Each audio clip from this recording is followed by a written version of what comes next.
अस्सलाम वालेकुम, welcome to medic talk studio. आज का हमारा क्वेश्चन नंबर 19 है, डिफाइन प्रोटोटाइप ड्रग और of ANS and explain its groups. हम क्वेश्चन नंबर 19 को आज करने लगे हैं। हम इसकी डेफिनेशन पढ़ते हैं, इसको समझते हैं कि प्रोटोटाइप ड्रग क्या है। The prototype drug is the main example of drug groups. It helps us to understand how all the drugs in the group work. मतलब कि ये एक मेन ड्रग है, इसी से जो एक मेन ड्रग होती है और आगे उसी ड्रग से आगे ड्रग्स क्रिएट की जाती हैं, उसको प्रोटोटाइप ड्रग कहते हैं। और वो उससे हमें समझने में हेल्प मिलती है कि ये कैसे काम करती है। फॉर एग्ज़ाम्पल पेंसिलिन जी बहुत पुरानी प्रोटोटाइप ड्रग है, ये किसकी एक एग्जाम्पल है।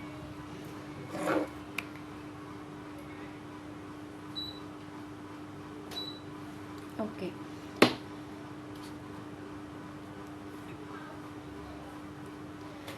आज का थोड़ा सा चैप्टर मैं कुछ चीज़ें मैंने ड्रॉ कर रखी हैं ताकि ड्रग्स को हम अच्छे तरीके से समझ सकें। हमें अगर ड्रग्स समझ में आ गई तो हमारे लिए याद करना मुश्किल नहीं होगा। आज हम ड्रग्स के नेम पढ़ेंगे लेकिन उनको याद नहीं करेंगे। कल की वीडियो में इंशाल्लाह हम लोग हर सेगमेंट की 4 और 3 जितनी भी ड्रग्स होंगी उनको उठाएंगे, उसके नोट्स बनाऊंगी मैं, और उन 4 ड्रग्स को हम एक लेक्चर में याद कर लेंगे। इस तरह हमारे लिए ड्रग्स को पढ़ना और याद करना बहुत मुश्किल हो जाएगा और भूलेगा भी नहीं। कुछ मैंने आप लोगों की हेल्प के लिए इजी प्रोनाउंस करने के लिए ड्रग्स के नेम भी थोड़े से लिखे हुए हैं इजी वे में। अच्छा, ये कुछ सवाल हैं, ये आपके पेपर रिलेटेड तो नहीं है, ये बुक में भी नहीं है, लेकिन मैंने इनको सिर्फ एक आपको समझाने के लिए चीज़ को लिखा है। ये हमारा सवाल यहाँ है, हम इस चीज़ को पढ़ रहे हैं। अभी हमने डेफिनेशन पढ़ ली प्रोटोटाइप ड्रग की। प्रोटोटाइप ड्रग क्या थी? प्रोटोटाइप ड्रग एक मेन ड्रग होती है जिससे आगे उसकी जनरेशन्स आती रहती हैं। उसको जैसे जैसे हम तरक्की करते जाते हैं उसके ऊपर मज़ीद रिसर्च होके अच्छी अच्छी ड्रग्स आ जाती हैं। जैसे कि एंटीबायोटिक्स की जनरेशन्स हैं, क्लासिफिकेशन एंटीबायोटिक्स की पहले कौन सी आई थी, उसके बाद और उसको मॉडिफाई किया और अच्छा बना दिया। इस तरह से जो हमारी पेंसिलिन है ये बहुत पुरानी प्रोटोटाइप ड्रग है। अच्छा, इसके हमने आगे ग्रुप 2 पढ़ने हैं, ग्रुप 1 और ग्रुप 2, वो आगे हम पढ़ते हैं। इससे पहले हम देख लेते हैं कि ड्रग का फंक्शन क्या है, कि ये ड्रग कहाँ से आई है। ग्रुप 1 की हमारी जो है कोलिनर्जिक ग्रुप है, ये ग्रुप 1 कोलिनर्जिक ग्रुप है पैरासिम्पथेटिक का। पैरासिम्पथेटिक ड्रग्स का ये ग्रुप है कोलिनर्जिक ग्रुप, और दूसरा एड्रीनर्जिक ग्रुप है हमारे पास ड्रग्स का, वो सिम्पथेटिक ड्रग्स। ये कोलिनर्जिक और एड्रीनर्जिक कहाँ से आया ये हम पढ़ेंगे। यहाँ तो नहीं लिखा हुआ लेकिन मैंने लिखा है आसान करने के लिए, ये लिखा हुआ है। ये सवाल है जो मेरे जहन में आ रहा था और मैंने उसको लिख लिया। ये जो है एड्रीनर्जिक ड्रग की हम पहले बात करेंगे। मुझे सिम्पथेटिक जो सिस्टम है बॉडी का, सिम्पथेटिक नर्वस सिस्टम बहुत पसंद है, इसलिए मैं हमेशा उसको प्रायोरिटी देती हूँ। अब ये ना सब लोग समझना कि कुत्ता पीछे लग जाए तो मुझे बहुत पसंद है, ऐसी बात नहीं है। इसको मतलब वैसे ही मैंने इसको फर्स्ट लिखा हुआ है। सिम्पथेटिक नर्वस सिस्टम हम देखते हैं कि किस वजह से इसको हम एड्रीनर्जिक ड्रग कहते हैं। ये इसकी ड्रग का ग्रुप है।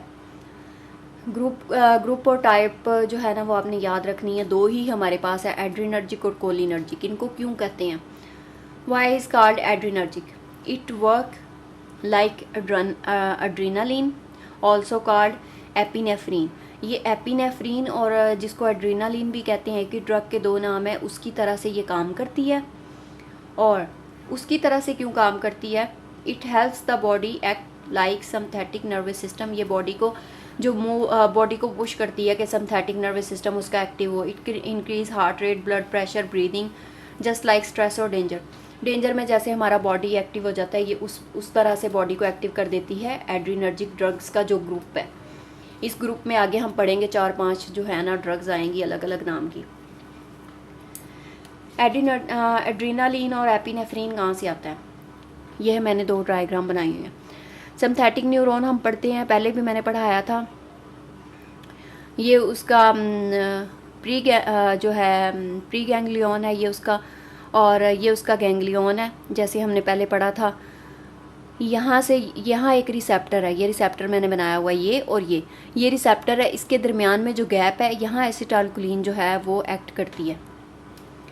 ठीक है, आपने ये याद रख लेने हैं। इसके दो जो हैं वो केमिकल हैं जो रिलीज़ होते हैं। एसिटाइलकोलिन यहाँ से रिलीज़ होती है और उसके बाद नोर एफिनेफ्रीन यहाँ रिलीज़ होती है, जहाँ ये बाइंड करता है जो इसका टारगेट ऑर्गन होता है। ठीक है, एसिटाइलकोलिन यहाँ पे इसके गैंग्लियन पे होती है, रिलीज़ होती है, और नोर एपिनेफ्रीन यहाँ से रिलीज़ होती है। इसमें क्या फ़र्क है? इसका गैंग्लिया जो है वो दूर पड़ा होता है मेन इसके जो हेड से। यहाँ पे इसके एसिटाइलकोलिन ही रिलीज़ होती है इसकी तरह पे, लेकिन यहाँ पे भी इसके एसिटाइलकोलिन ही रिलीज़ होती है। इसकी दोनों जगह पे एसिटाइलकोलिन रिलीज़ होती है और इसके एक जगह पे एसिटाइलकोलिन है, एक नोर एपिनेफ्रीन है। तो जो हमारी एड्रेनालिन है वो इन दोनों के जैसा काम करती है, इन दोनों की तरह का काम करती है वो। मतलब हमें वो ड्रग, हमारा वो ग्रुप होना चाहिए जिसके अंदर दोनों फंक्शन हों। तो वो हमारी एड्रेनर्जिक जो ड्रग है उसके अंदर दोनों फंक्शन है। ठीक हो गया। यहाँ पे हमारे पास एसिटाइलकोलिन दोनों जगह पे है, तो पहले हम इसका एड्रेनर्जिक ग्रुप का पढ़ लेते हैं। Why are adrenergic group given to the patient. Adrenergic जो ड्रग्स का पूरा ग्रुप है ये किस वजह से पेशेंट को दिया जाता है? ये दो सवाल मेरे जहन में थे तो मैंने सोचा कि सबके माइंड में होंगे। यहाँ तो नहीं, बुक पे लिखे हुए। Increase heart rate, blood pressure बढ़ाती है ये।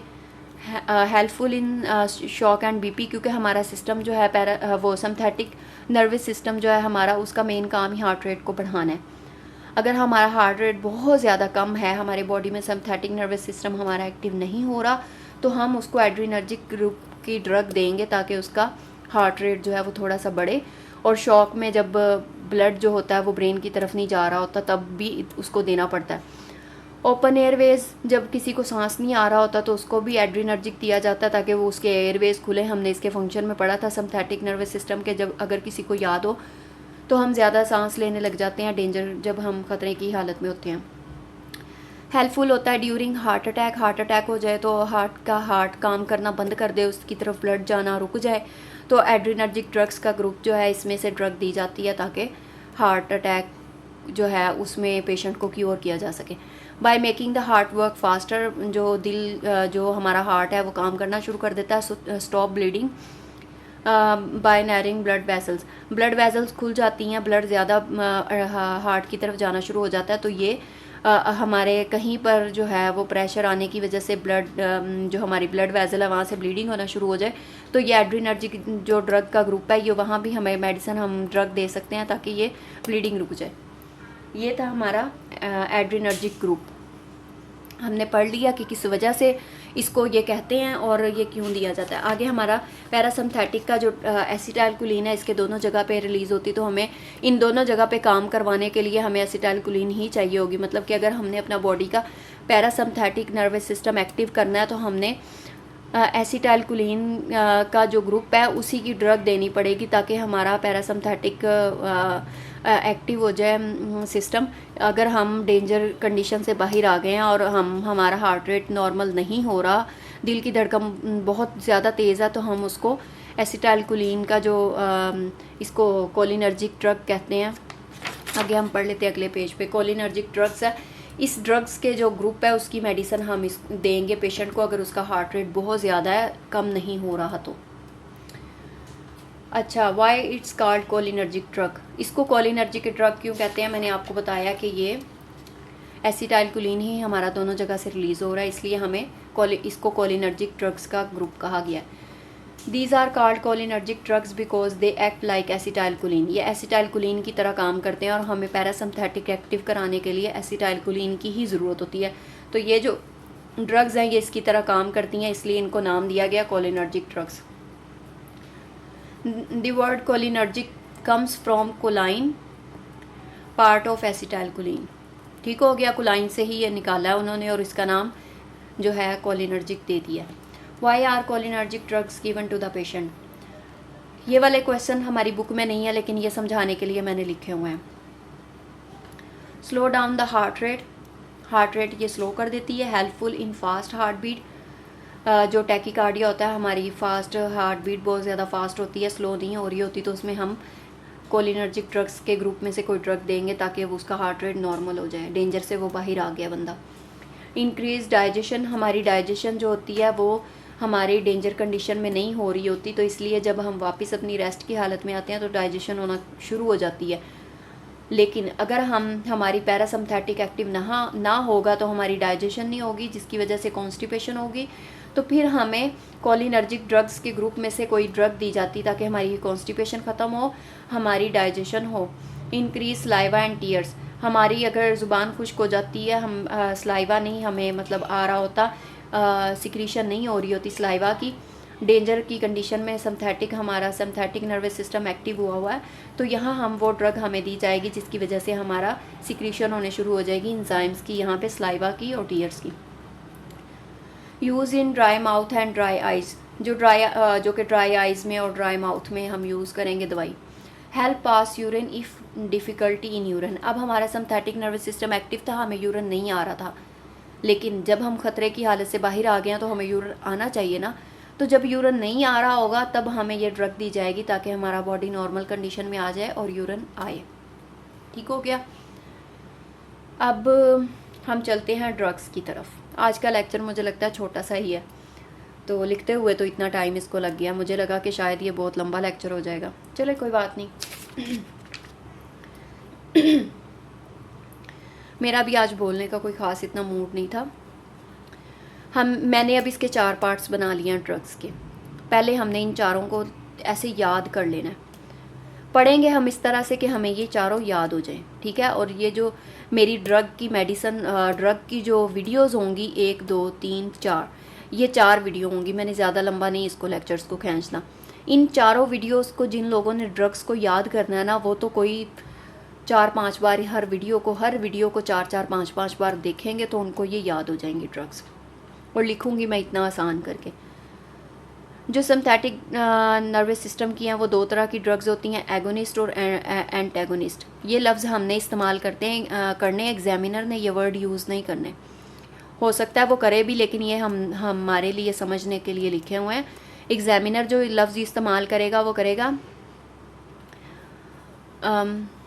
सिम्पैथोमाइमेटिक्स, एगोनिस्ट को सिम्पैथोमाइमेटिक्स और सिम्पैथोलेटिक्स, ये वर्ड वो यूज़ करेगा। अगर हमारा पैरासिम्पथेटिक है तो सेम इसका नाम ऐसे हो जाएगा, पैरा साथ लग जाएगा, पैरासिम्पैथोमाइमेटिक्स और पैरासिम्पैथोलेटिक्स, ठीक है। ये पैरा इसके साथ लग जाएगा अगर ये हम पैरासिम्पथेटिक पढ़ेंगे तो। एगोनिस्ट का मतलब क्या होता है? ड्रग स्टार्ट और increase action in the body. अगर ये जो ड्रग है वो एक्शन स्टार्ट कर दे बॉडी में, सिम्पथेटिक नर्वस सिस्टम एक्टिव करवाए, उसको हम सिम्पैथोमाइमेटिक्स कहेंगे। जो सिम्पथेटिक नर्वस सिस्टम को एक्टिव करे, टर्न ऑन कर दे, उसका बटन ऑन कर दे कि चलो अभी बॉडी हार्ट रेट बढ़ जाए। और जो ड्रग हमारा सिम्पैथोलेटिक सिस्टम जो है वो जो ड्रग हमारा सिम्पथेटिक नर्वस सिस्टम को स्टॉप करे, हार्ट रेट को मतलब नॉर्मल अब करना है तो स्टॉप कर दे, बटन को बंद कर दे, उसको हम कहेंगे एंटेगोनिस्ट। और इसका दूसरा नाम क्या होगा? सिम्पैथोलेटिक्स। ये दोनों नाम अपने जहन में आपने रखने हैं, जब एग्जामिनर कोई भी इनमें से दोनों में से नाम यूज़ कर सकता है, कंफ्यूज नहीं होना। सिम्पैथोलेटिक और एंटेगोनिस्ट ड्रग कौन सी होती हैं? अ ड्रग दैट ब्लॉक और stop the action in the body. जो स्टॉप कर दे, ब्लॉक कर दे सिम्पथेटिक नर्वस सिस्टम का एक्शन, उसको हम कहेंगे सिम्पैथोलेटिक ड्रग और एंटेगोनिस्ट ड्रग। ठीक हो गया। अब हम इनके नाम की तरफ चलते हैं। सबसे पहले हमारी डायरेक्ट एक्टिंग आएगी, जो डायरेक्टली काम करेगी, एपिनेफ्रीन है। उसके बाद हमारी इनडायरेक्ट एक्टिंग आएगी, इनके नाम मैंने इधर लिख के रखे हुए हैं, मैं आपको वो भी दिखाती हूँ ताकि आसानी रहे। इनको हम इधर भी पढ़ लेते हैं। हम पढ़ रहे हैं सिम्पथेटिक,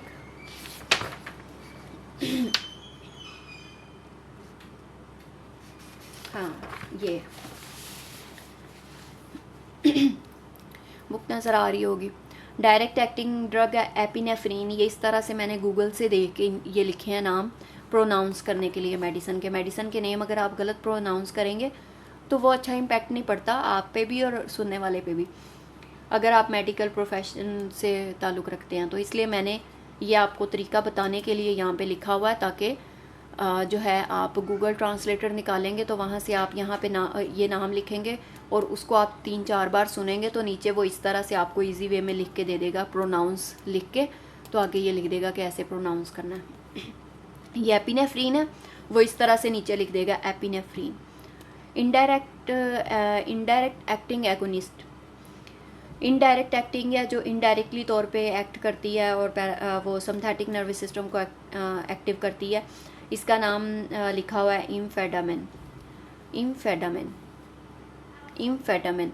जब आप 3-4 बार ये नाम पढ़ेंगे तो आपको याद हो जाएगा। मिक्स्ड एक्शन एगोनिस्ट जो डायरेक्टली भी काम करती है, इनडायरेक्टली भी काम करती है, वो इफिड्रीन है, इफिड्रीन। ठीक हो गया, ये हमने ये वाला हिस्सा पढ़ा है। अब हम एंट एगोनिस्ट वाला पढ़ लेते हैं।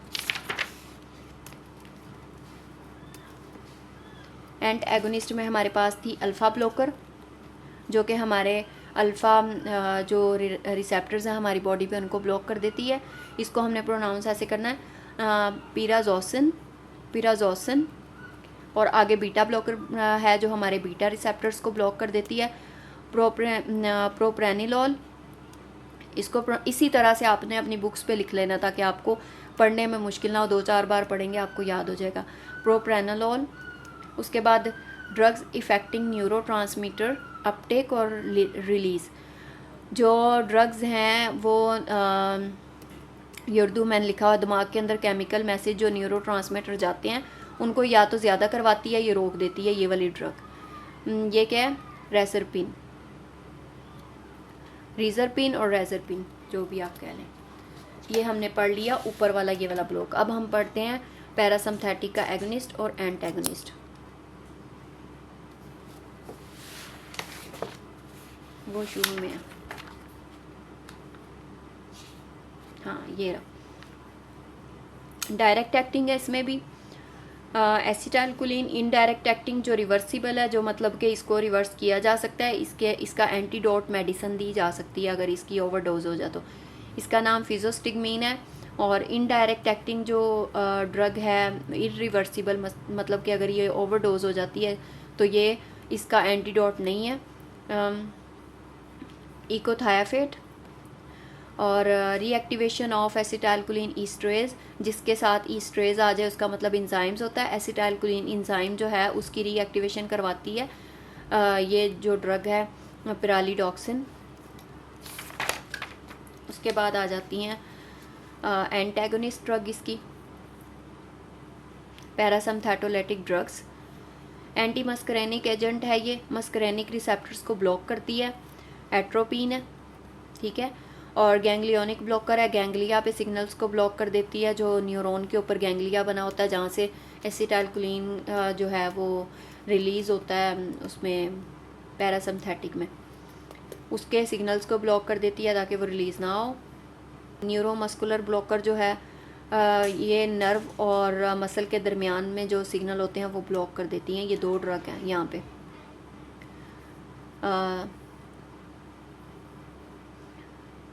ट्यूबोकोरेन थी, जैसे मैंने आपको मेथड बताया, थोड़ा सा स्मार्टली चीज़ों को लेकर चलें। मेरी वीडियो पसंद आए तो मेरे चैनल को सब्सक्राइब कर लें और लाइक कर दें, कमेंट कर दें और मुझे बताएं कि कहाँ कहाँ किस किस जगह पे मुझे ज़रूरत है अपने इम्प्रूव करने की चीज़ों को। Thank you so much. अल्लाह हाफिज़। कल से हम ड्रग्स पढ़ना शुरू कर देंगे, अब हमारी बुक जल्दी ख़त्म हो जाएगी।